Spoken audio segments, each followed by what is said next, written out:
kita langsung ngobrolnya sama Mas Rinto Heksantoro selaku reporter Detik Jateng. Mas Rinto, pagi. Halo, selamat pagi Mbak Indi sama Mas Arya. Wah, Pagi. sepertinya sudah langsung ada di instansi terkait ya Mas Rinto ya. Mas Rinto, Ya, siap. ada kabar apa nih pagi hari ini gitu sampai mengharuskan Anda langsung dari mana sih Mas, ini dari Polres ya? Dari Polres Purworejo, Mbak. Polres Purworejo. Baik, seperti apa ceritanya nih Mas Rinto, silakan. Jadi Polres Purworejo ini baru saja mengungkap kasus dugaan korupsi. Yang korbannya itu adalah salah satu bank di Purworejo.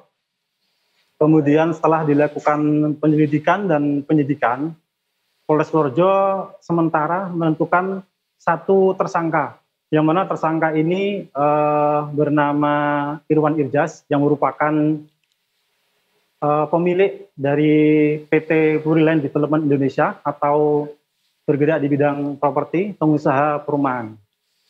Oke, jadi Mas ini sebetulnya korban, salah satu korbannya ini udah bukan perseorangan tapi udah sampai ke perusahaan gitu, yang mana di sini adalah konteksnya adalah bank ya Mas ya?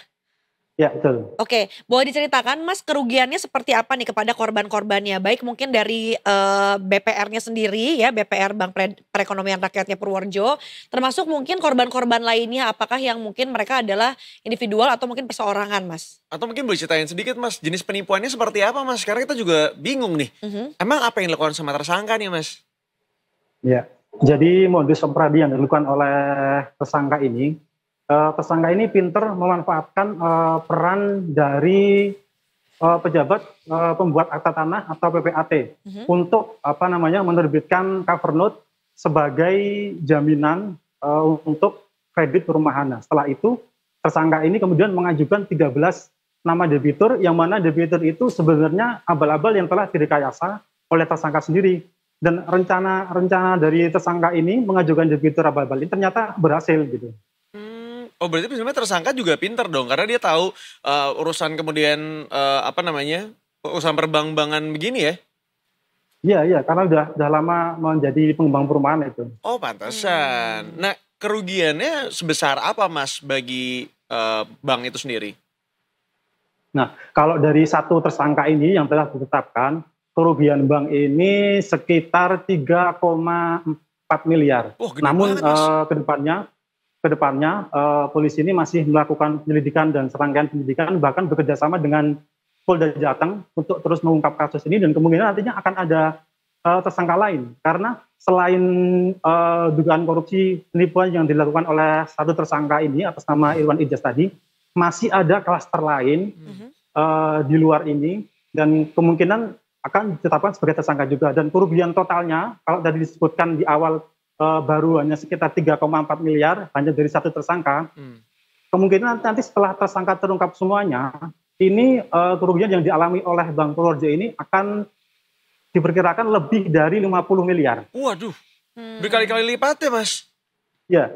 Oke, Mas, kemudian juga ini kan sebetulnya memang si pelaku ini sudah dikenal sebagai ini ya, pengembang perumahan atau mungkin developer gitu. Apakah ini mungkin adalah proyek pertamanya atau sebelum-sebelumnya sebetulnya sudah ada track record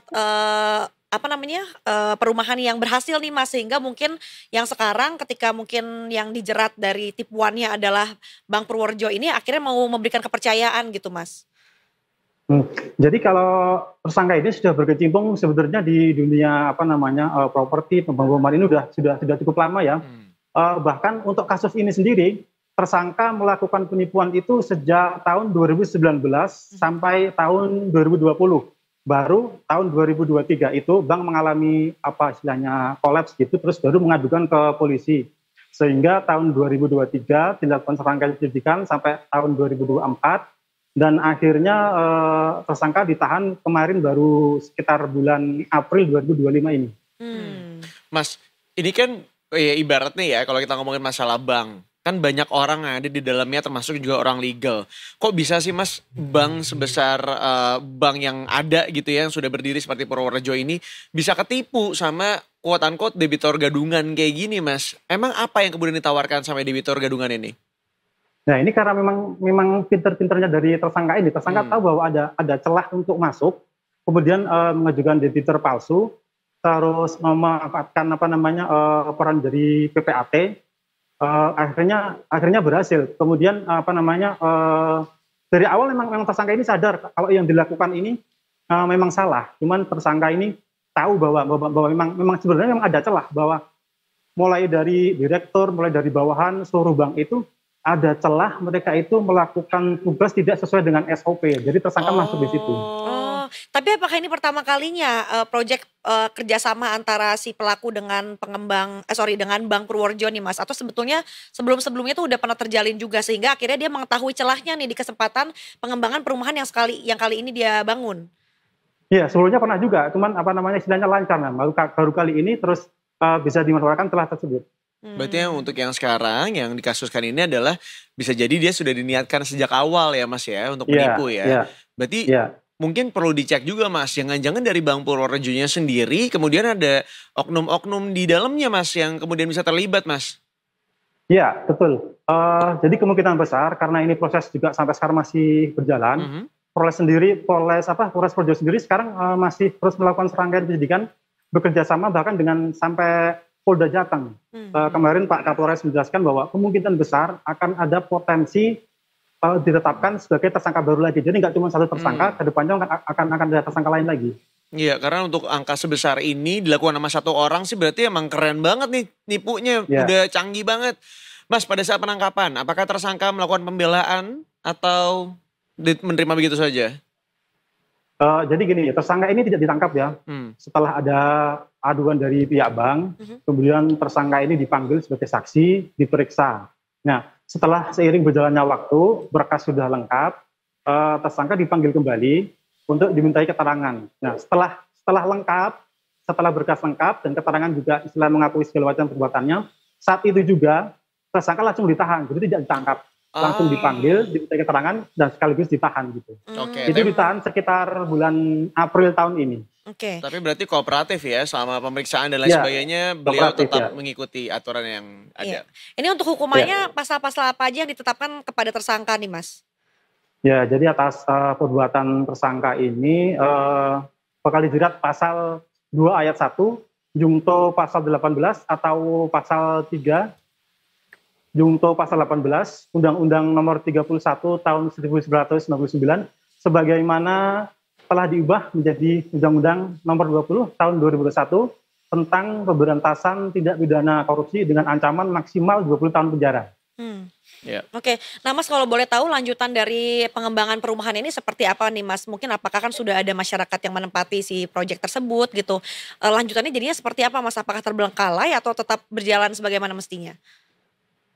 Untuk perumahan sendiri sementara itu sebagai hak sita. Jadi dari kasus ini polisi menyita beberapa barang bukti ya. Yang pertama ada 13 berkas dari debitur abal-abal tadi, kemudian uang tunai sekitar lebih dari 90 juta, termasuk dengan 4 kafling tanah yang berada di Kabupaten Bantul, yang dimana di atas tanah tersebut sudah dibangun perumahan, dan itu asetnya telah disita oleh polisi.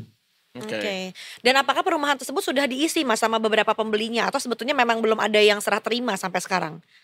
Belum ada. Ya sepertinya sih ini memang quote-unquote terbengkalai aja gitu ya Mas ya. Ditahan-tahan seolah-olah kayak udah melakukan pembangunan, yang penting ada bentuknya dulu padahal sebenarnya nggak diselesaiin.